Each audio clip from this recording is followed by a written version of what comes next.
नमस्कार, मी वैशाली. राज्यात एकीकडे उन्हाचा तडाखा जाणवत असतानाच आता पावसाच्या संदर्भात एक अतिशय महत्त्वाची आणि चिंताजनक बातमी समोर येत आहे. यंदाच्या मॉन्सूनवर एल निनोचे संकट गडद झाले असून हवामान तज्ज्ञांनी याबद्दल मोठा इशारा दिला आहे.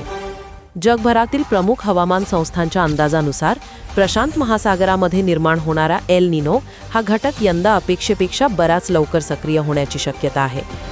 यापूर्वी हा बदल ऑगस्ट महिन्यात होईल असा अंदाज होता, मात्र आताच्या ताज्या अपडेटनुसार मे ते जुलै या कालावधीतच एल निनो सक्रिय होऊ शकतो.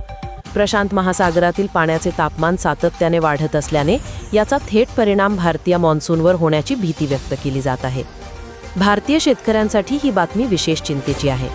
जर मॉन्सूनच्या सुरुवातीच्या काळातच एल निनो सक्रिय झाला तर पावसाच्या प्रमाणात मोठी घट होऊ शकते. एकंदरीतच एल निनोचे हे लवकर होणारे पुनरागमन शेती आणि हवामानासमोर मोठे आव्हान उभे करणार आहे. वातावरणातील या मोठ्या बदलांमुळे यंदाचा मॉन्सून नेमका कसा असेल याबद्दलचा प्रत्येक अपडेट आम्ही तुमच्यापर्यंत पोहोचवत राहू. मी वैशाली आणि आमची संपूर्ण टीम तुमच्यासाठी अशाच महत्त्वाच्या बातम्या घेऊन येत राहू. धन्यवाद.